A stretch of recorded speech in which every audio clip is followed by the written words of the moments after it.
Sir পেয়ে গেছি, এই দেখুন।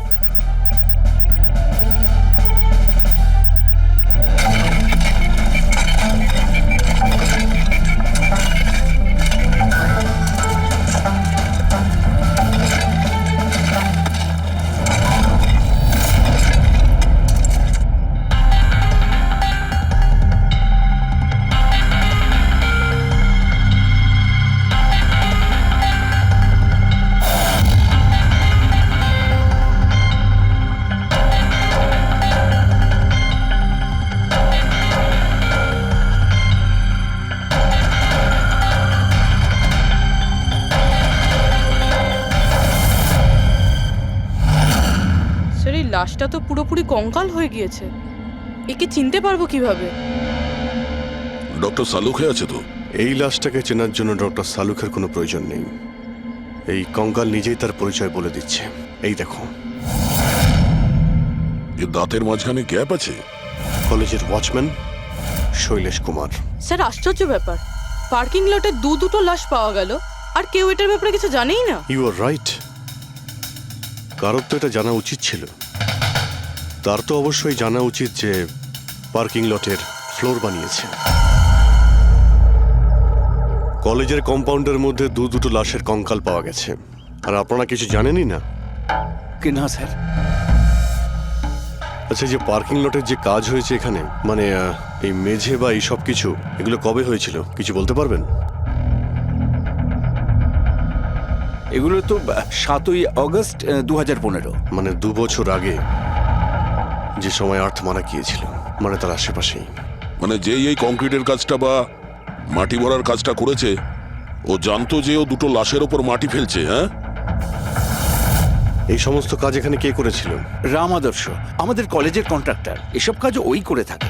ওই কন্ট্রাক্টর যে অফিসের পেন্টিং করেছিল? আগে হ্যাঁ, এই পার্কিং লট আর মাটি ঢালার কাজ ওই করেছে স্যার। এই রাম আদর্শ থাকে কোথায়? লোকটা তো দেখছি বাড়িটা বেশ ভালোই হাঁকিয়েছে। একজন কন্ট্রাক্টরের এত বড় বাড়ি।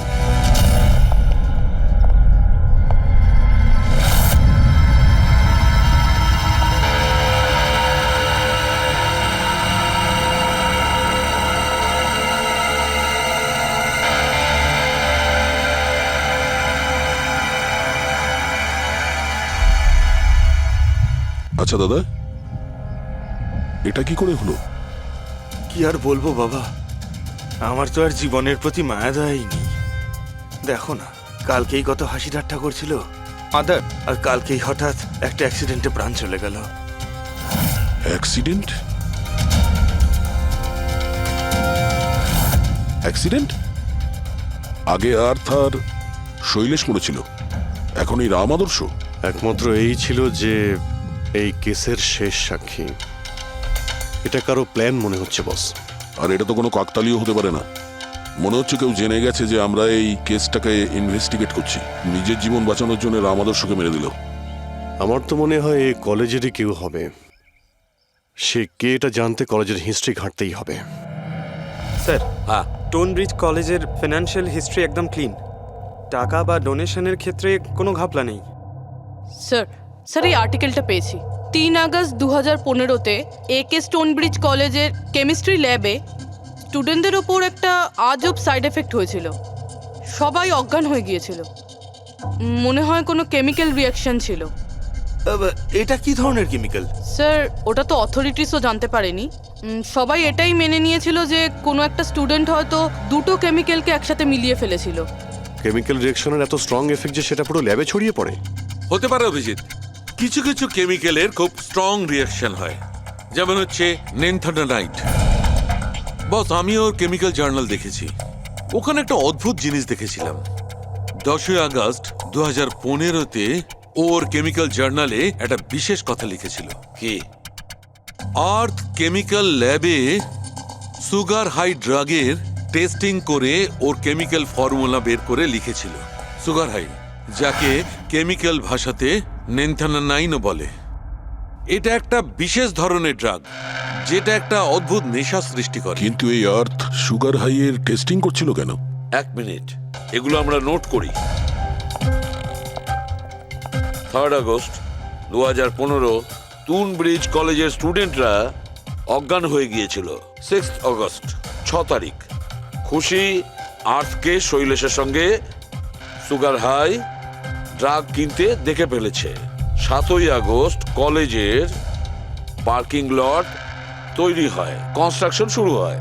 10th আগস্ট আর্থ সুগার হাই কেমিস্ট্রি ল্যাবরেটরিতে টেস্ট করে।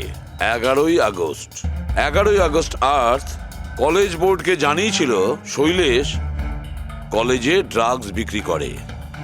12ই আগস্ট 2015 শৈলেশকে চাকরি থেকে বরখাস্ত করা হয়।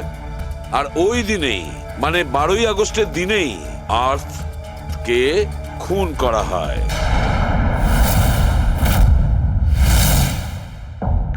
হয়ে গেছে? কি বুঝতে পারলে? স্যার, এতে পুরো গল্পটাই বোঝা যাচ্ছে।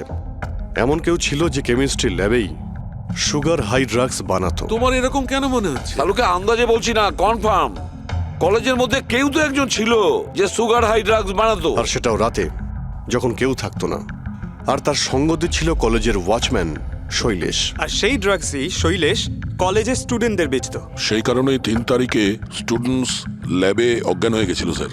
তার আগের রাতে ড্রাগস বানানোর পরে ওরা ওই জিনিসপত্রগুলো ঠিকমতো পরিষ্কার করেনি। সেই কারণেই হয়তো একটা স্ট্রং কেমিক্যাল রিয়াকশন হয়েছিল। এবারে বুঝতে পেরেছো? সেটা তো বুঝলাম, কিন্তু ভাই আমাকে একটা কথা বলো, আর্থের সন্দেহ কেন হয়েছিল? কারণ স্যার ও ল্যাবে অ্যাসিস্ট্যান্টের কাজ করত। ও হয়তো দেখেছে স্টোর রুম থেকে কেমিক্যাল আর জিনিসপত্র সরে যাচ্ছে, তখন ওর সন্দেহ হয়। আর যখন এই কেমিক্যাল রিয়াকশনটা হলো, আর তখন ওর বিশ্বাস হয়ে গেল কেউ ল্যাবের ব্যবহার করছে ড্রাগ বানানোর জন্য।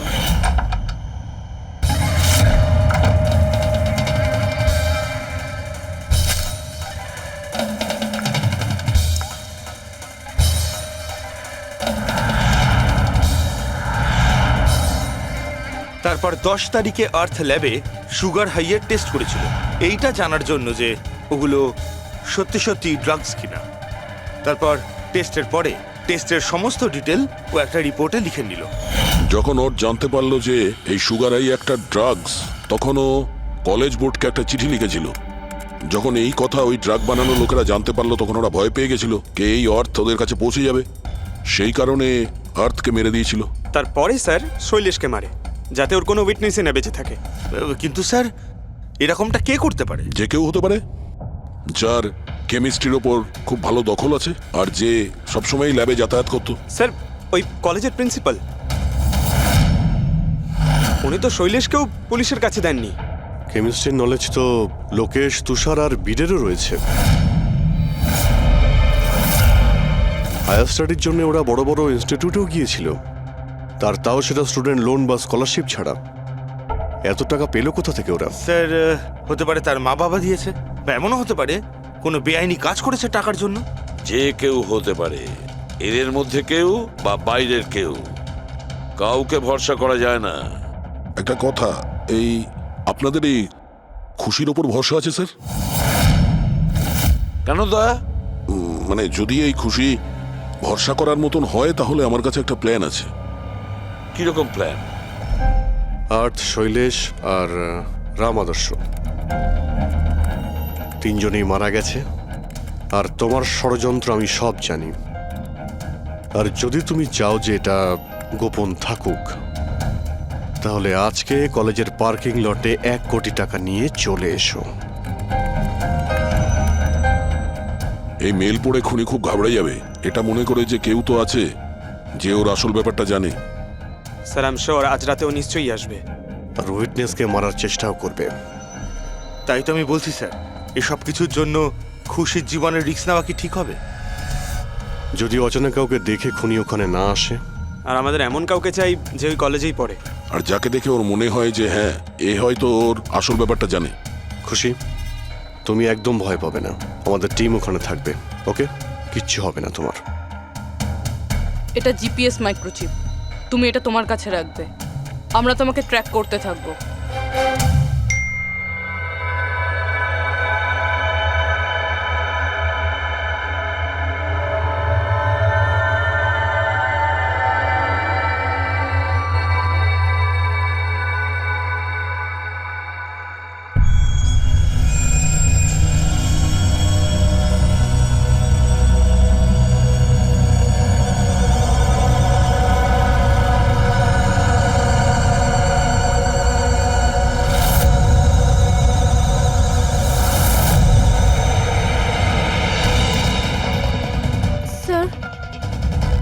আপনারা কাউকে দেখতে পেলেন কি?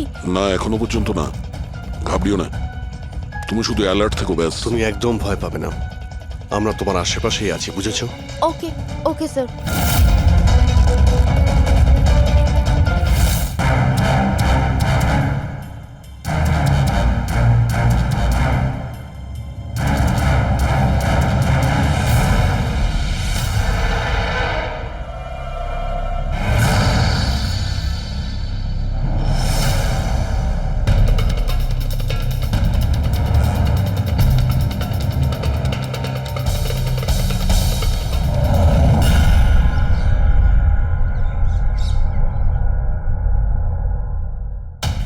স্যার খুনি মেল পড়েও আসেনি? আরে পঙ্কজ, হতে পারে সে মেলটা দেখেইনি। বা এটা হতে পারে যাদের আমরা মেল করেছিলাম এদের মধ্যে কেউ খুনি নয়। খুশি, তুমি অনেকটা টায়ার্ড হয়ে গেছো, যাও তুমি ঘরে গিয়ে rest now. And thanks for everything. যদি কোনো জিনিসের প্রয়োজন হয় আমাদের ফোন করো, ওকে?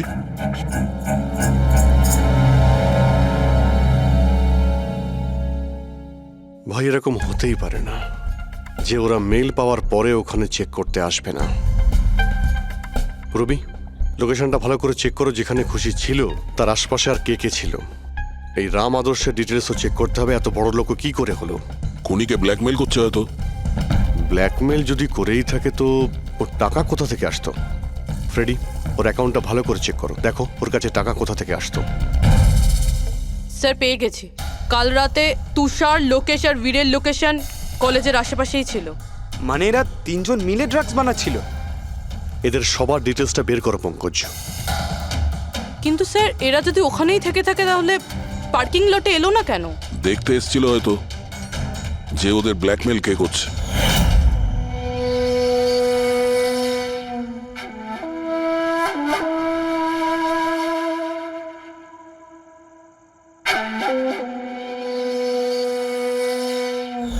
আর ওরা হয়তো খুশিকে দেখে ফেলেছে, ওকে কেউ মেরে ফেলতে পারে। ফোন করো ওকে।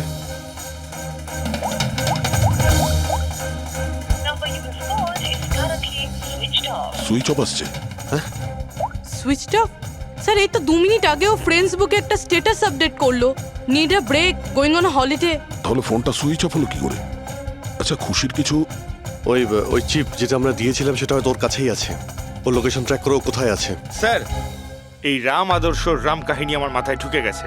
2রা আগস্ট 2015-র পরে ও একটার পর একটা বড় বড় গভর্নমেন্ট প্রজেক্ট পেতে থাকে এবং তার ফলেই ও আজকে এত বড় লোক। আর এই সমস্ত প্রজেক্ট দিয়েছিল একটাই লোক, প্রণব, কলেজের চেয়ারম্যান। স্যার একটা শকিং নিউজ আছে, প্রণব তুষারের আঙ্কেল। মাই গড, এর মানে হলো তুষার আর তার বন্ধুরা এই কলেজে ড্রাগ বানাচ্ছে আর প্রণব ওদের প্রশ্রয় দিচ্ছে। আর এখন ওরা খুশিকে মারতে চাইছে। স্যার স্যার খুশির লোকেশন খুঁজে পেয়েছি।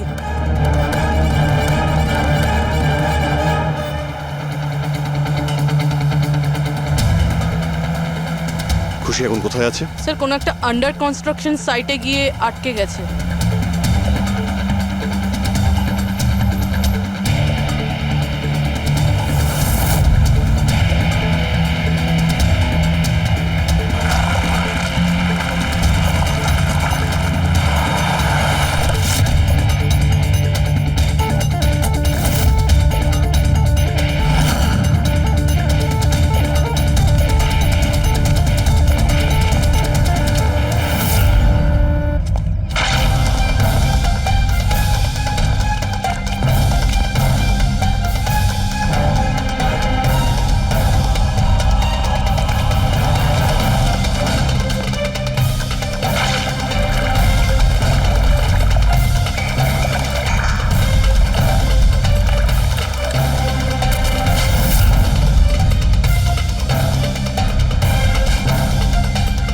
একদম টাটকা সিমেন্ট।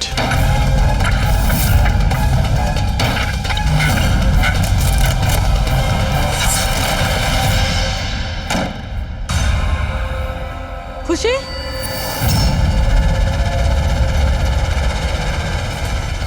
খুশি? খুশি? স্যার স্যার এ বেঁচে আছে।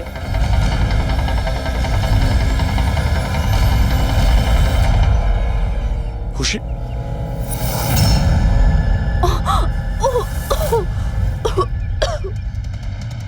ওরা হয়তো বেশি দূর যেতে পারেনি। ওদের ফটো সমস্ত পুলিশ স্টেশনে পাঠিয়ে দাও, ধরা পড়ে যাবে। তিনটেকে তো পরে দেখব, আগে ওই লোকটার ঘাড় ধরি যার হাত এদের মাথার উপরে আছে।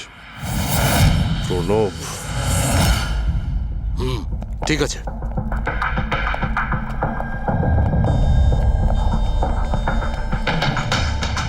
আপনারা? আগে হ্যাঁ, ওই দিন তো আপনিই বলেছিলেন যদি কোনোদিন কোনো প্রবলেম হয় আপনার কাছে চলে আসতে। হ্যাঁ, অফকোর্স আই রিমেম্বার। প্লিজ আমাকে বলুন আপনাদের কিভাবে সাহায্য করতে পারি। না ঠিক আছে, আমরা এখানে কিছু জিজ্ঞাসা করতে আসিনি, একটা ব্যাড নিউজ দিতে এসেছি। Bad news?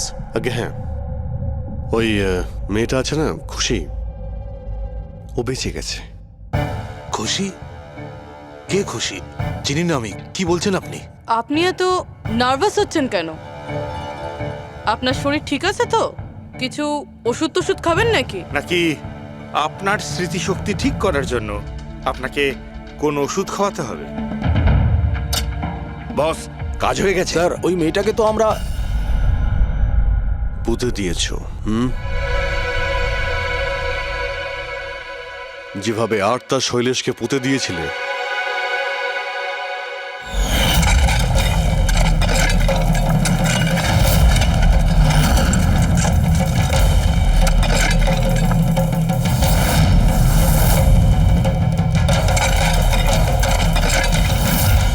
অন্তত ওই জুতোর থেকে ওই সিমেন্টগুলো তো পরিষ্কার করে নিতে, যার নিচে ওই মেয়েটাকে কবর দিয়েছো।